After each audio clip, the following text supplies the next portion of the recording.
Game of Thrones ending topic ఒక పెద్ద controversy. Season 8ని hate చేయడం వేరు, నేను దీనికంటే బాగా రాయగలను అని చెప్పడం వేరు. సో నన్ను హేట్ చేసే ముందు ఒక్కసారి నేను చెప్పే వర్షన్ వినండి.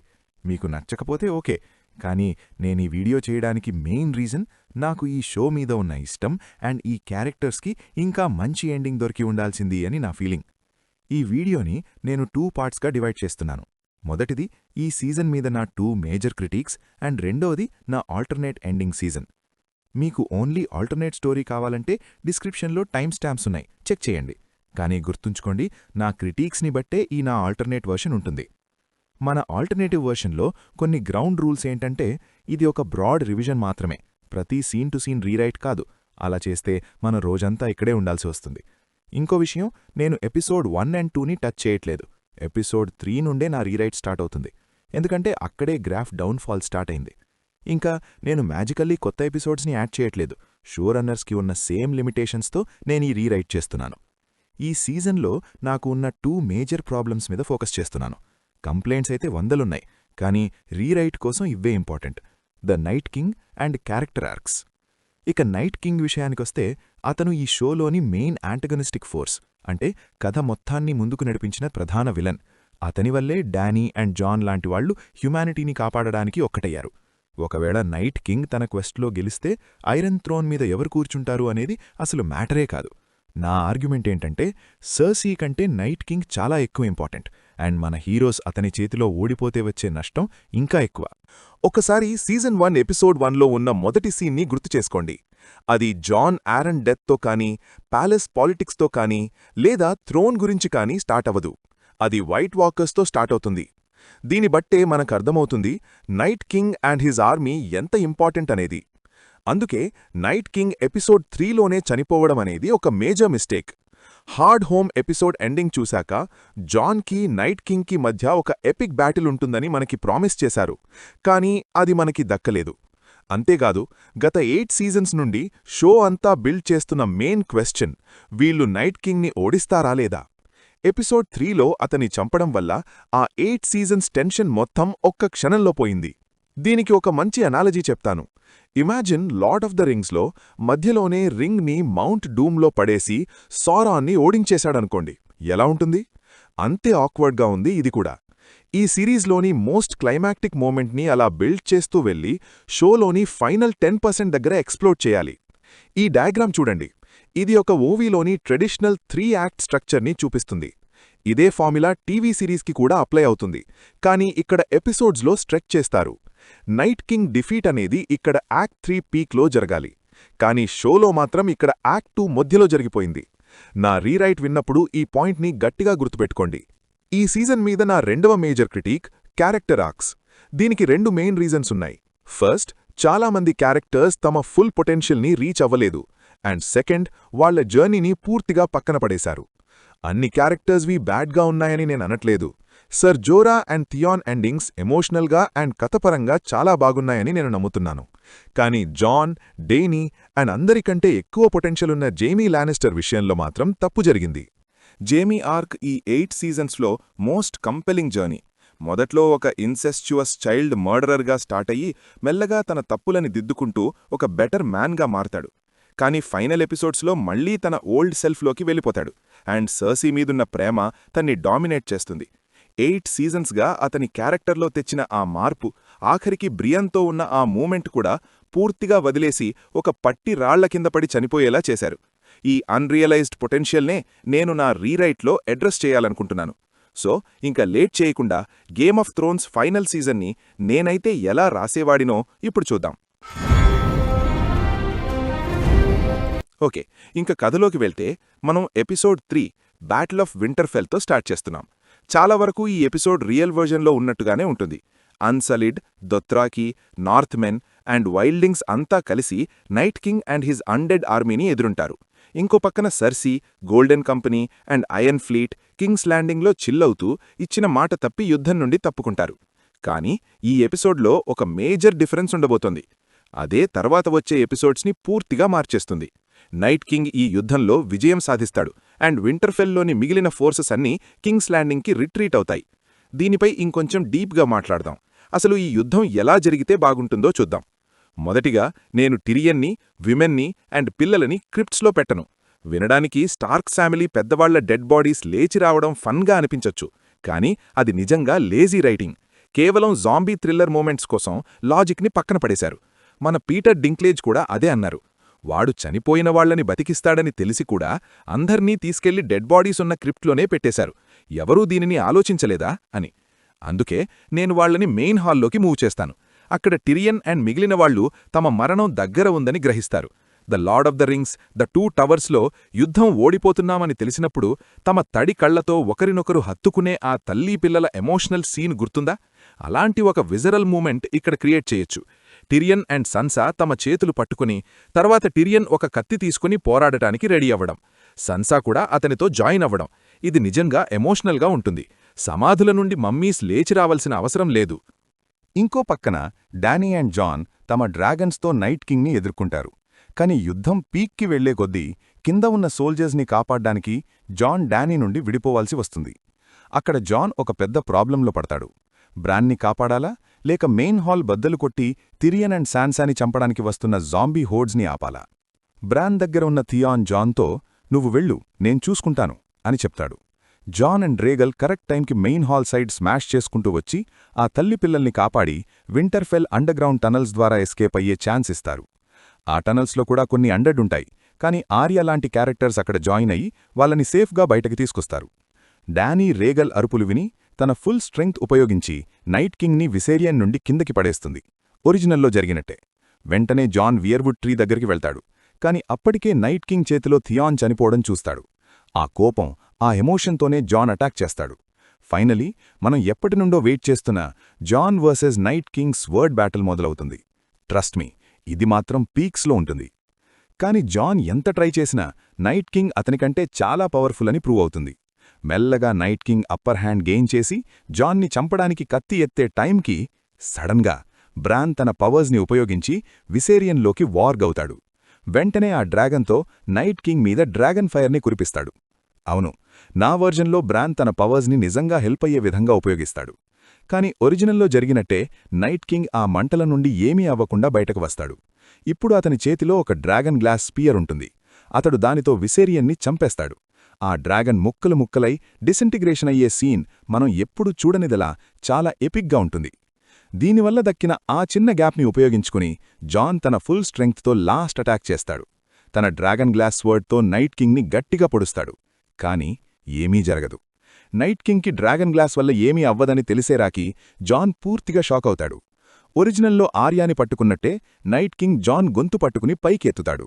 ఇంక జాన్ పని అయిపోయింది అనుకునే టైంలో డానీ డ్రాగాన్ మీద వచ్చి నైట్ కింగ్ని ఒక 20 ఫీట్ దూరంలో పడేలా కొట్టి జాన్ని కాపాడుతుంది. యుద్ధం ఓడిపోయామని అర్థమయ్యాక వెనుక వింటర్ఫెల్ తగలడిపోతుంటే డానీ, జాన్ అండ్ బ్రాన్ని తీసుకుని అక్కడ నుండి ఎస్కేప్ అవుతుంది. అదే టైంలో మనం రేగల్ని కూడా అండెడ్ ఆర్మీ చుట్టుముట్టి చంపడం చూస్తాం. ఎపిసోడ్ ఎండింగ్ ఎలా ఉంటుందంటే అక్కడ చనిపోయిన దోత్రాకి, అన్సలీడ్ అండ్ అందరూ వైట్ వాకర్స్గా తిరిగి లేస్తారు. నైట్ కింగ్ తన విజయాన్ని కింగ్స్ ల్యాండింగ్ వైపు కంటిన్యూ చేస్తాడు. జాన్ బ్రాన్ వైపు చూస్తే బ్రాన్ ఇంకా ఆ వర్క్ స్టేట్లోనే ఉండిపోతాడు.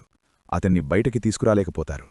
అసలు బ్రాన్ అంతసేపు వర్క్ అయ్యి ఏం చేస్తున్నాడు అనేది మనకి తర్వాత తెలుస్తుంది. ఈ వర్జన్లో నాకు నచ్చే మెయిన్ పాయింట్ ఏంటంటే నైట్ కింగ్ వల్ల ఉండే ఆ టెన్షన్ ఇంకా తగ్గలేదు. ప్లస్ మనకి ఒక షాకింగ్ న్యూస్ తెలిసింది. నైట్ కింగ్ పైన డ్రాగన్ గ్లాస్ పనిచెయ్యదు.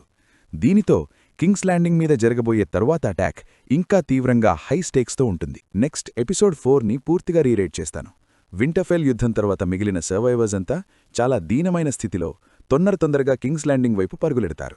ఇక్కడ సర్సీ ముందొక పెద్ద క్వశ్చన్ ఉంటుంది. వాళ్లని లోపలికి రానివ్వాలా వద్దా? క్వైబర్న్ దగ్గర్నుండి వచ్చే రిపోర్ట్స్ నైట్ కింగ్ ఆర్మీ దగ్గర పడుతోంది అని అండ్ జేమీ బ్రతిమలాడడం వల్ల సర్సీ వాళ్లని లోపలికి రానివ్వడానికి ఒప్పుకుంటుంది. కాని తనకి వేరే చాయిస్ కూడా లేదు. అయితే తనొక కండిషన్ పెడుతుంది. డానీ అందరి ముందు నాకు బెండ్ ద నీ చెయ్యాలని. డానీ దగ్గర ఆర్మీ లేదు, పవర్ అంతా ఇప్పుడు సర్సీ చేతిలో ఉంది. కాబట్టి తన సెల్ఫ్ రెస్పెక్ట్ కంటే తన పీపుల్ ముఖ్యమని భావించి డానీ దానికి ఒప్పుకుంటుంది. తన వంశం అండ్ ప్రజల ప్రాణాల కోసం డానీ తల వంచి త్యాగం చేస్తుంది. ఎపిసోడ్ 5 ఒరిజినల్లో లాగే కింగ్స్ ల్యాండింగ్ మీద అటాక్ ఉంటుంది. కానీ అది ఒక 1-సైడెడ్ మ్యాసకర్ లాగా కాకుండా లార్డ్ ఆఫ్ ది రింగ్స్లోని మినాస్ తిరిత్ బ్యాటిల్ లాగా ఒక ఎపిక్ యుద్ధంలాగా ఉంటుంది. ఒరిజినల్ వర్జన్లో నాకు నచ్చని విషయం ఏంటంటే అక్కడ అసలు యుద్ధమే జరగలేదు. గోల్డెన్ కంపెనీ ఏమీ చేయలేదు, జాన్ ఏమీ చేయలేదు.